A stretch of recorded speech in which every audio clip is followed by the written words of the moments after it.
Hello my dear friends, we're here making one more video to deconstruct the globe earth model, which makes no sense at all. So let's look at this video really quick. Let's consider a flight from Japan to Brazil or from Brazil to Japan. We're here at the Great Circle Map website. This is São Paulo, my hometown, Tokyo, Japan, where I live. As you can see here, it's pretty much like right at the opposite side. It's so that when I call my mom sometimes in Brazil at 9 p.m. it's 9 a.m. where she lives, or when I call in the morning 10 a.m. it's 10 p.m. where she lives there. So we are exactly on the opposite side of the earth. 24 hours, almost 24 hours, 25 hours flight time. Alright, so we're going to compare here on the ball earth and on the flat earth map. You're going to see which one makes more sense. So here in Google Maps, it shows that it takes about 24, 1 day plus 1 hour. So 25 hours flying directly. But we can't fly directly. So my ways of traveling is São Paulo, Los Angeles, Japan, or sometimes we can fly through Europe. So some people fly São Paulo, London, Japan, or like I did, São Paulo, Dubai, Japan. And other people go through Germany or France. You can go through Toronto, Canada, right? But I'm going to show here now on the flat earth map the routes that I have taken. So here we are with the flat earth map. São Paulo, these are the routes that I have already flown. I have flown São Paulo, Dubai,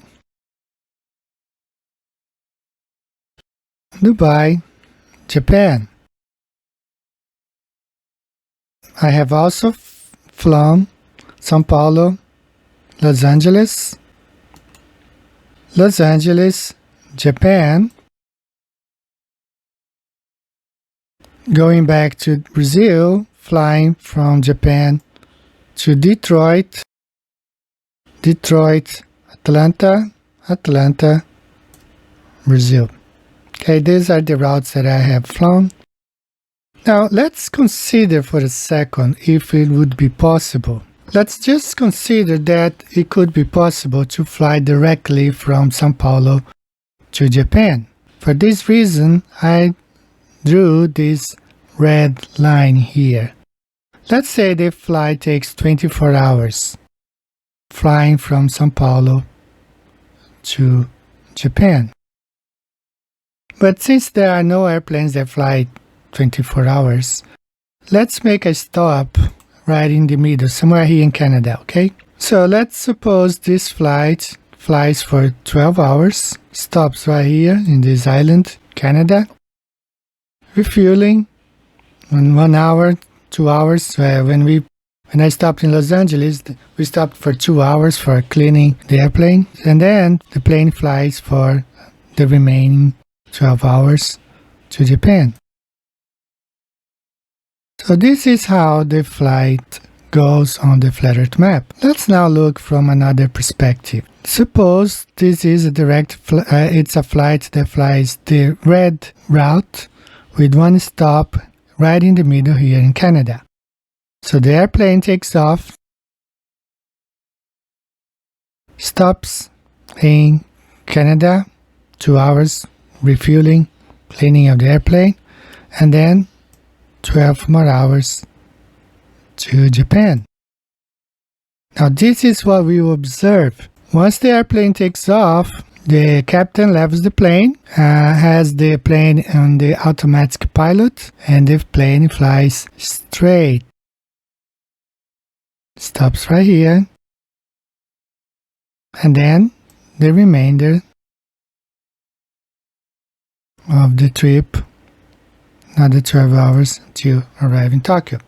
This is considering that the flight would make a stop right here in this region in Canada. Right, if it could be possible this route. It's not. We fly São Paulo, Los Angeles, Japan, or through Europe. Okay, these are the routes that we have. Okay, so this is how it looks like on the flat earth map. And now it's very important for you to understand that the airplane, there is a gyro in the airplane that maintains its rigidity in space always level. So let's watch this short animation. To understand any gyroscopic instrument, you must understand the principle of the gyroscope. It consists of a rotor mounted in a gimbal.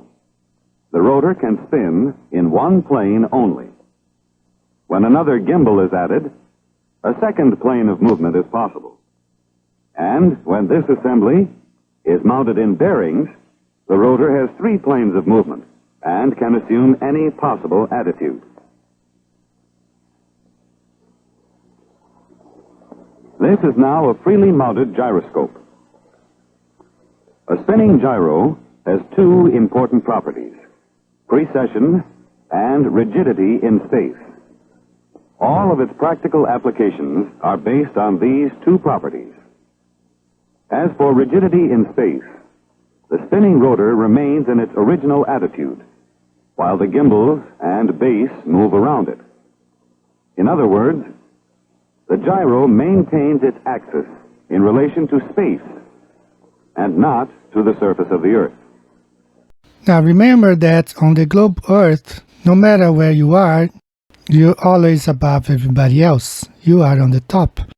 Especially because in the global model, they say everywhere there is no up or down, everywhere is up. So if you're here, you're always looking down to the other countries, other places around you. You're always on the top. So we're going to watch this short animation considering Brazil is on the top and Japan is on the other side of this ball earth on the bottom. Please pay attention to this animation.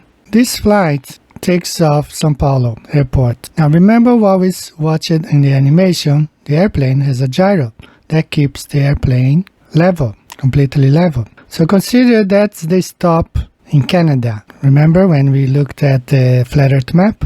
That would be the stop in the middle of the way on the red line. So this is impossible because the gyro in the airplane shows that the plane has to be level. This is not observable.